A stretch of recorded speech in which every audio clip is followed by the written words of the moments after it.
My rich uncle found out I was living in my car while working 2 jobs to pay for college, and my cousins were making fun of me to everyone. Now he's flipping the script. Hey Reddit, never thought I'd be posting this, but here we are. This story's been eating at me for months and I need to get it out. Fair warning, it's long, it's messy, and it involves family being absolute garbage humans. But stick with me because the ending, chef's kiss. I'm Roy, 23, male, and until about 6 months ago, I was living in my car while working 2 jobs and trying to finish my engineering degree. Yeah, you read that right. Living in my car, not because I was on some minimalist journey or trying to be trendy, because I literally had no other choice. But let me back up and give you the full picture of how spectacularly dysfunctional my family is. My dad bounced when I was 8. Just straight up left one day for cigarettes and never came back. Classic deadbeat dad story. Mom did her best raising me and my younger sister Tasha alone, but money was always tight. She worked as a nurse's aide at a care facility, pulling doubles whenever she could, but it barely covered rent and food. We lived in this cramped 2-bedroom apartment in a rough part of town where gunshots at night were basically white noise. Meanwhile, my dad's brother, Uncle James, was living large, and I mean large. Dude made a fortune in commercial real estate back in the 90s and never looked back. McMansion in the suburbs, 3 luxury cars, annual vacations to Europe. His wife, Aunt Patricia, was one of those women who spent her days at the country club and her nights at charity galas, pretending she cared about the poor while looking down on anyone who actually was poor. They had 2 kids, Blake, 25 male, and Madison, 22 female. My cousins, the golden children who'd never worked a day in their lives but somehow thought they were better than everyone else because their last name came with a trust fund.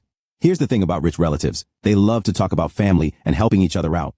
But the second you actually need help, suddenly it's all about personal responsibility and not enabling bad choices. Growing up, Uncle James would show up to family gatherings in his Mercedes, give us these patronizing pats on the head, and lecture my mom about budgeting while his kids wore designer clothes and complained about their iPhones being last year's model. Blake went to an Ivy League school, full ride, courtesy of dad's connections and massive donations. Graduated with a degree in something useless like philosophy, then got handed a cushy job at one of Uncle James's companies, where his main responsibility seemed to be playing golf with clients and posting LinkedIn thought leadership about disruption and innovation. Madison went to a private liberal arts college, changed her major 4 times, and was currently taking time to find herself, which translated to posting Instagram photos from Bali and Tulum on her parents' dime while calling it her journey of self-discovery. Me, I busted my ass in high school, got solid grades despite working part-time at a grocery store, and got into the state university for mechanical engineering. No fancy scholarships, no family connections, just student loans and determination. Mom helped when she could, but most months she was choosing between keeping the lights on or buying groceries. So, I wasn't about to ask her for tuition money. When I started college, I was living in the dorms, working at a campus, coffee shop, and barely scraping by. Then sophomore year hit and everything fell apart. Mom got diagnosed with breast cancer, stage 2. The medical bills started piling up immediately, even with insurance. She had to cut back her hours for treatment, which meant less income. I tried to help with what I could from my coffee shop wages, but it wasn't enough. That's when I had to make the choice. Keep living in the dorms and watch my mom drown in debt, or drop out of housing and find something cheaper. The problem was, even the crappiest apartments in the area were $800 a month minimum, and that was before utilities and food. I was already taking out maximum student loans for tuition. There was nothing left. So, I did what I had to do. I moved into my car. At first, I told myself it was temporary, just until Mom got through treatment and could work full-time again. Just until I could save up enough for a deposit on a place. But temporary became 6 months, then a year, then here I am at 2 years and counting. Living in a car isn't like the movies make it seem. It's not some quirky adventure or character building experience. It's grinding, degrading, and exhausting in ways that never really go away. My Civic became my entire world. I had a gym membership at Planet Fitness specifically for the showers. $10 a month was the best investment I ever made. I'd wake up at 5 a.m. in whatever parking lot I'd found the night before, usually behind a 24-hour Walmart, or in the far corner of a shopping center, and my entire body would be stiff from sleeping curled up in the back seat. I kept a sleeping bag, a pillow, and some extra clothes back there. That was it. Everything else I owned fit in a backpack, textbooks, laptop, chargers, toiletries. The routine was brutal. Wake up before security or cops could hassle me about sleeping in my car. Drive to Planet Fitness, shower, brush my teeth, try to look like a normal college student instead of someone who just spent the night in a vehicle, then head to campus for my 8 a.m. classes. Between classes, I'd work my first job at the coffee shop on campus. 4-hour shifts, 5 days a week, making minimum wage plus whatever tips students felt generous enough to leave. Most days, that was maybe $40 to $50. Total, barely enough to cover gas and food. After my last class ended around 4:00 p.m., I'd grab something cheap from The campus food court, usually a $3 slice of pizza or a 005 burrito bowl that I could stretch into 2 meals. Then I'd hit the library to study and do homework until they closed at midnight because studying in my car meant running the battery down, and I couldn't afford to replace it. Once the library closed, I'd drive to my second job, overnight security guard at a storage facility, midnight to 6 a.m., 3 nights a week. The pay was slightly better at $12 an hour, and the best part was I could study during the shift since nothing ever really happened. I'd sit in the guard shack, keep an eye on the cameras, make my hourly rounds, and work on problem sets for my engineering classes. On nights I didn't have the security job, I'd find somewhere safe to park and crash for a few hours before starting the whole cycle again. Weekends were for catching up on sleep when I could, working extra shifts, and doing laundry at the laundromat. The hardest part wasn't the physical exhaustion, though. That was definitely brutal. It was the mental weight of constantly hiding what was happening, making sure no one from school saw where I slept, pretending everything was fine when classmates complained about their dorm roommates or argued about which off-campus apartment had the best amenities, watching them stress about papers and exams while I was stressed about where my next meal was coming from and whether my car would start in the morning. I kept my situation completely secret, told my roommate freshman year I was moving in with family when I really moved into my car, told my campus friends I was living off campus now and kept interactions there instead of anywhere near where I was actually parking at night. The shame was crushing even though logically I knew I hadn't done anything wrong. This was survival, but society tells you if you're homeless, even college-educated homeless, you must have screwed up somewhere. The worst moments were during winter. Michigan winters in a car are no joke. I'd run the heat for 20 minutes at a time, then turn it off to save gas, then turn it back on when I literally couldn't feel my fingers anymore. I'd wear 3 layers of clothes to bed, stuff newspaper around the windows for insulation, and still wake up shivering. More than once I seriously considered just dropping out entirely, but the thought of wasting 2 years of work and loans for nothing kept me going. There were nights when I'd sit in that cold car, breath fogging up the windows, and wonder what Blake and Madison were doing, probably sleeping in their comfortable beds, probably not worrying about anything more serious than what to wear tomorrow or which restaurant to try for dinner. The unfairness of it all would hit me like a physical weight on my chest. Through all of this, I avoided family gatherings like the plague, couldn't risk anyone finding out, couldn't handle the questions, or the pity, or worse, the judgment. Mom knew things were tight for me, but I never told her the full extent. She had enough to worry about with her own health and finances. Every time she asked how I was doing, I'd give her the same answer. I'm managing, Mom. Don't worry about me. Which brings me to my cousins and how this whole situation exploded. Blake and Madison somehow found out about my living situation. To this day, I still don't know exactly how. Maybe they saw my car parked somewhere it shouldn't be.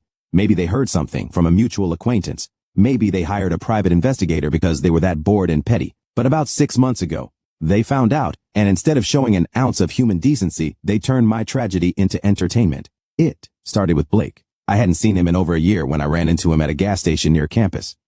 I was filling up my Civic, trying to squeeze every dollar's worth out of the tank when I heard this obnoxious voice behind me. Roy, holy, is that you? I turned around and there he was. Designer jeans, expensive jacket, $100 haircut, standing next to his Audi like he owned the whole gas station. The contrast between us was stark. Him looking like he just stepped out of a GQ photo shoot, me in my worn jeans and faded hoodie that had seen better days. Hey Blake, I said, trying to sound casual. How's it going? Can't complain, man. Just finished playing golf with some clients. You still doing the college thing? The college thing like it was some hobby I was dabbling in instead of the reason I was working myself into the ground. Yeah, senior year now, engineering. That's cool. That's cool. He looked at my car with this weird expression like he was putting pieces together. His eyes lingered on the sleeping bag visible in the back seat, the box of granola bars on the passenger seat, the stack of textbooks. You living nearby around? I said vaguely. You know how it is. His eyes narrowed slightly and I could see the gears turning in his head. Right. Well, good seeing you, man. Stay warm out here. That last comment hit different. Stay warm. Like he knew something. Like he'd figured it out and was already planning how to use the information. 2 weeks later, Madison posted on Instagram. I only found out because my friend Tyler showed me. I'd stopped following my cousins years ago. The post was a photo of her at some trendy brunch spot, mimosa in hand, designer sunglasses perched on her head, caption reading Sunday vibes, so grateful to come home to my cozy apartment after brunch, and not, a parking lot. Blessed our gratitude perspective. The comments were full of her friends asking what she meant. She'd responded to one, just thinking about people who make poor life choices. LOL, can't relate. Sometimes you have to work smarter, not harder. Tyler showed me because he knew we were related. Dude, your cousin's kind of a, yeah, I said, staring at the screen. She really is. But it got worse. So much worse. Apparently Blake and Madison started telling people at family gatherings, cousins I barely knew, aunts and uncles I only saw at weddings and funerals, They'd turned my situation into some kind of cautionary tale, spinning it like I was living in my car because I was irresponsible or lazy or made bad choices. Like working 2 jobs while maintaining a 3.7 gigapascals in one of the hardest majors was somehow evidence of failure. Like choosing to help my mom with cancer treatment instead of living comfortably was a character flaw. I found this out at my grandmother's birthday party 3 months ago. I almost didn't go, but Mom guilted me into it. And honestly, I missed Grandma. She'd always been kind to me growing up. When Dad left, she was the one who brought us groceries and slipped me $20 bills, telling me to buy something nice for myself. The party was at Uncle James's house. Naturally, walking in there felt like entering a different dimension. Marble floors, crystal chandelier in the entryway, professionally catered food. The works. I showed up in my cleanest jeans and a button-down I'd found at Goodwill, trying to blend in with cousins wearing clothes that cost more than my monthly food budget. Blake and Madison were holding court in a living room, surrounded by younger cousins who looked at them like celebrities. I tried to slip past to find Grandma, but Madison spotted me. "Oh my God, Roy," she called out loud enough for everyone to hear. "I almost didn't recognize you. Without your car." The room got quiet. People turned to look. I felt my face getting hot. "What's that supposed to mean?" I asked, keeping my voice level. "Nothing. Nothing." She waved her hand, that fake innocent smile on her face. "Just so proud of you for making it work, you know, living the minimalist lifestyle and all. Very trendy." Blake joined in, walking over with that same condescending smirk I'd seen at the gas station. "Yeah, man, takes real dedication. Most people couldn't handle sleeping in a Civic for what, 2 years now? That's commitment to the grind." My stomach dropped. They were really doing this in front of everyone, making a public spectacle of my private hell. At least I'm paying my own way through. "School," I said quietly. Madison laughed, that high-pitched fake laugh that made my skin crawl. "Paying your way with what? The coffee shop salary." "Blake, didn't you say you saw him working security overnight?" "That's so. Entrepreneurial. A real hustler. Super entrepreneurial," Blake agreed, his voice dripping with sarcasm, really pulling himself up by those bootstraps. Very inspiring story. I felt everyone's eyes on me. Pity from some, curiosity from others, judgment from a few. My face burned with shame and anger. I opened my mouth to say something, anything, when a voice cut through the room like a knife. "What the hell did you just say?" Everyone turned. Uncle James was standing in the doorway leading from the kitchen, and his face was absolutely thunderous. I'd never seen him angry before. Disappointed, sure, distant, definitely, but never angry like this. His usually composed expression was completely shattered, replaced by something that looked like barely controlled rage. "Dad, we were just—" Madison started, her voice suddenly small. "I asked you a question." His voice was ice cold. "What did you just say to Roy?" Blake tried to play it off, forcing a casual shrug. We're just messing around, Dad. Roy knows we're joking. Right, Roy? Joking? Uncle." James repeated the word like it tasted rotten. "You think it's funny that your cousin is working 2 jobs while living in his car to put himself through college?" The room went dead silent. You could have heard a pin drop on those marble floors. Aunt Patricia had appeared behind Uncle James, her face pale. "We didn't mean Madison tried." "Again, how long have you known?" Uncle James cut her off, still staring at them with that cold fury. His hands were clenched at his sides, shaking slightly. "A few months," Blake admitted reluctantly. "But Dad, it's not like a few months." Uncle James's jaw clenched so hard I could see the muscle jumping. "You've known for months that your cousin was homeless, and you never thought to tell me. You never thought that maybe, just maybe, I'd want to know that my nephew was sleeping in his car while you two were posting pictures from your vacation in Tulum." Madison's face went pale. She glanced at Blake looking for backup, but he was staring at the floor. "We didn't think it was that big a deal. He seemed fine, like he had it under control." "He seemed fine." Uncle James looked at her like he'd never seen her before, like she was a complete stranger. "Your cousin has been living in a car for 2 years while you've been spending my money on brunch and yoga classes and Instagram-worthy vacations, and you didn't think it was a big deal."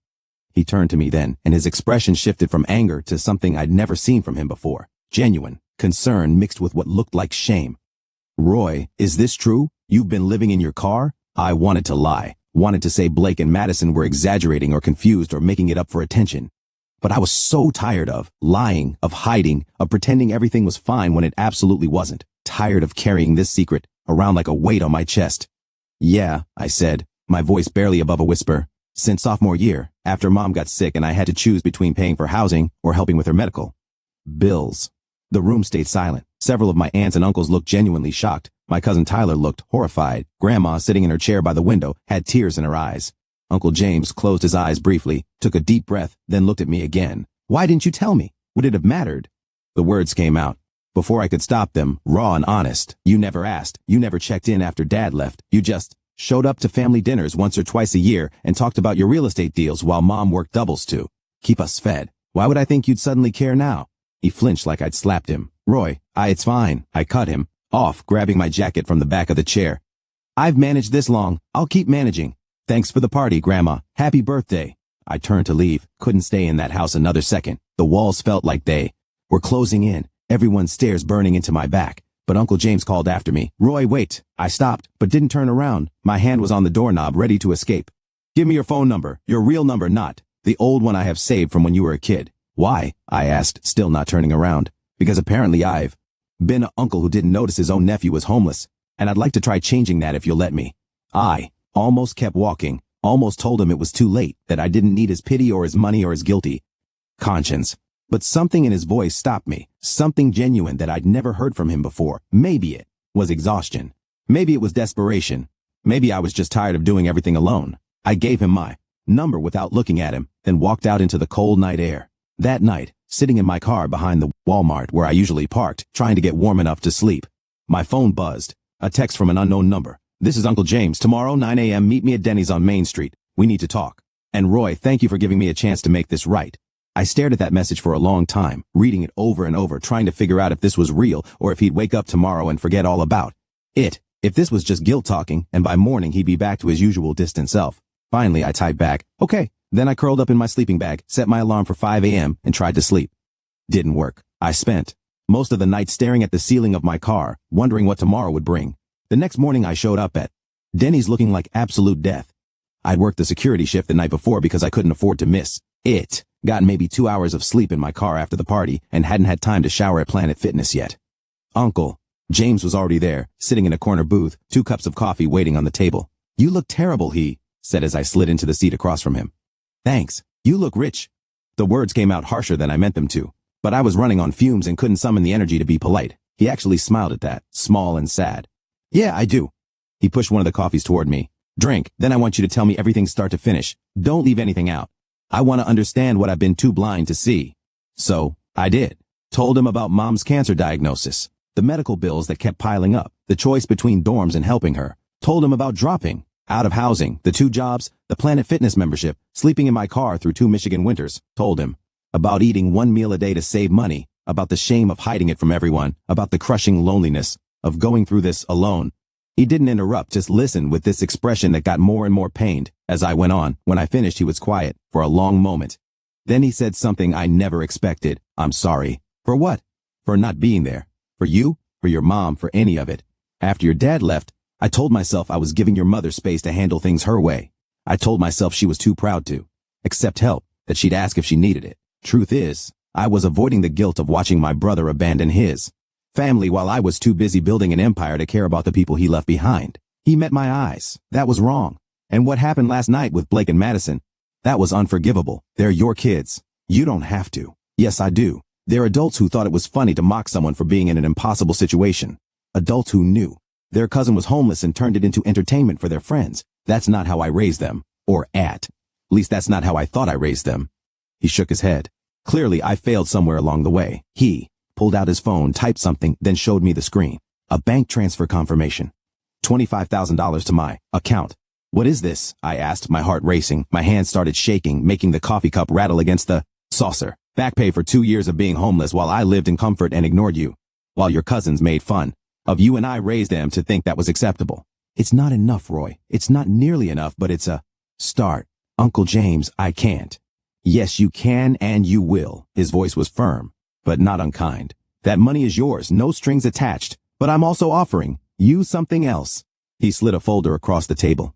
I opened it with trembling hands. Inside was a lease, agreement for a 1-bedroom apartment 3 blocks from campus. I own the building, he explained. The apartment's been vacant for a month. First and last month's rent already paid, utilities included. It's yours as long as you're in school, and after graduation, we'll figure something out. I don't want to hear any arguments about it. I stared at the lease, not quite believing it was real. The address, the terms, my name typed at the bottom, waiting for a signature, a real apartment, a real bed, a real shower.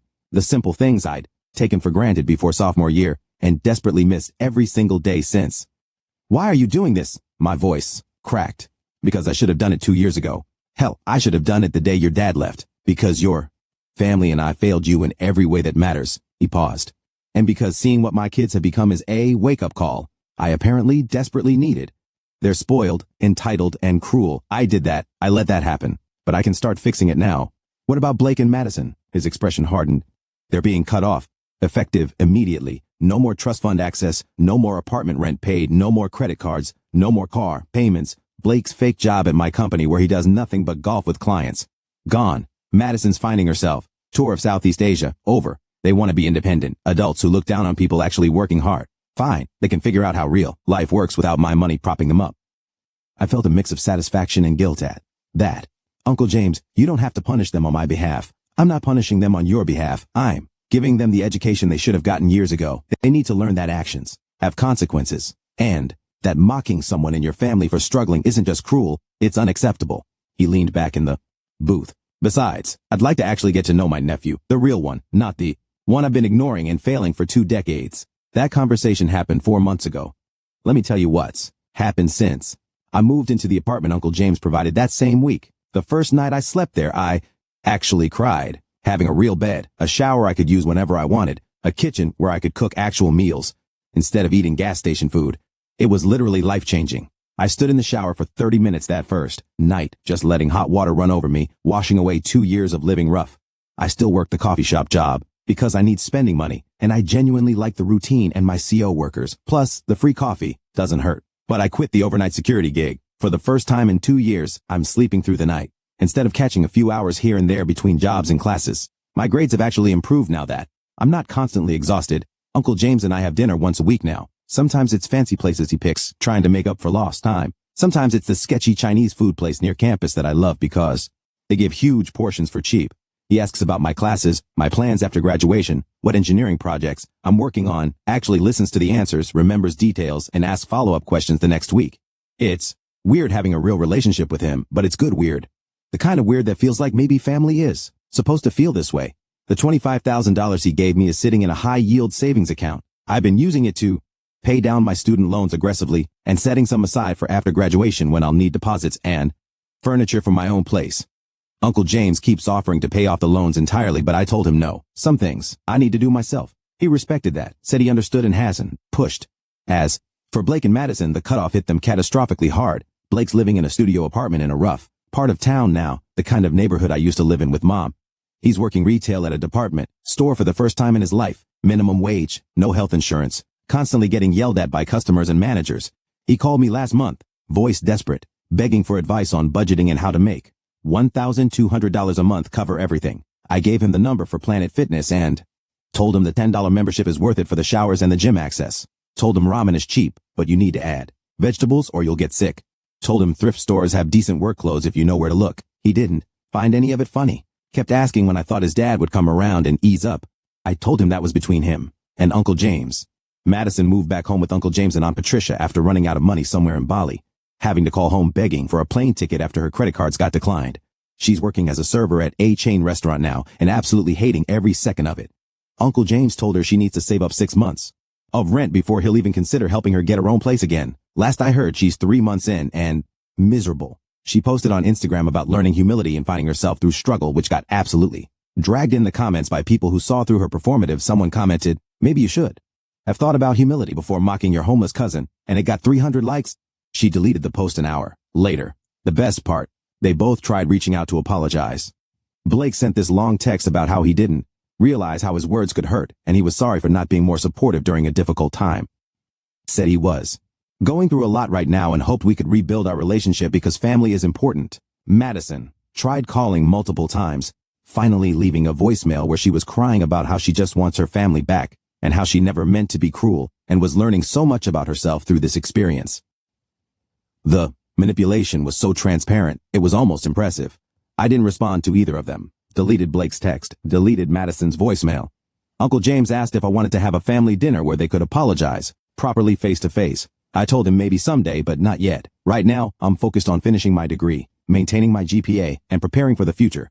Speaking of which, I've got 3 job prospects lined up already for after graduation. All at major engineering firms, all offering salaries that would have seemed impossible 2 years ago when I was sleeping in a Walmart parking lot and wondering if I'd even make it through junior year.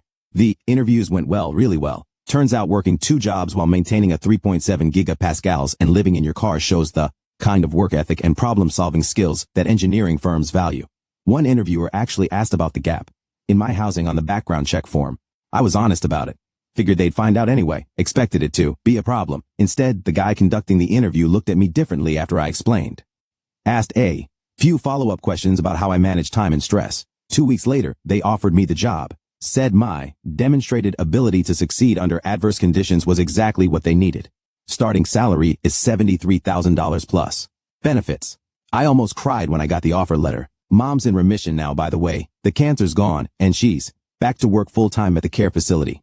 Uncle James set her up with a financial advisor to help manage her medical debt and is covering her co-pays and deductibles for the next 5 years of follow-up care. When he told her, she actually broke down sobbing in his kitchen. They've been talking more too, working through a lot of old family stuff that's been buried for 20 years. Turns out holding grudges doesn't help anyone.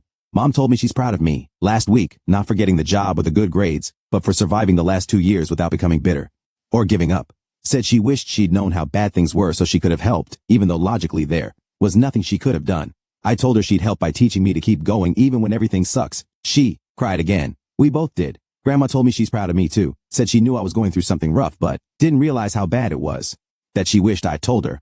She's 89 and sharper than anyone gives her credit for. We have lunch every other week now. Just the two of us at this diner she's been going to for 40 years, she tells me. Stories about growing up during the Depression, about making do with nothing, about the difference between being poor and being broke. Somehow those stories make me feel less alone in what I went through. Sometimes I drive past the Walmart where I used to park, the same spot in the back corner under the tree where I felt safest because the branches blocked most of the streetlight and it was far enough from the building that security rarely checked it. It feels like a lifetime ago, and yesterday at the same time, I don't miss it, not even a little bit. But I also don't regret it because it taught me things about myself I wouldn't have learned any other way. I learned I'm stronger than I thought, that I can handle things that would break other people, that asking for help isn't weakness, but you have to know when you've truly done everything you can first. That family isn't always the people you're related to. Sometimes it's the Planet Fitness employee named Danny, who never asked questions about why I was there at 5 a.m. every morning. Or Tyler, who showed me Madison's Instagram post because he knew I'd want to see how petty she was being. Or even Uncle James, who finally stepped up after years of failure and distance. I graduate in 2 months. Uncle James is throwing a party, a real celebration, not some obligation thing where everyone pretends to care. He asked if I wanted to invite Blake and Madison.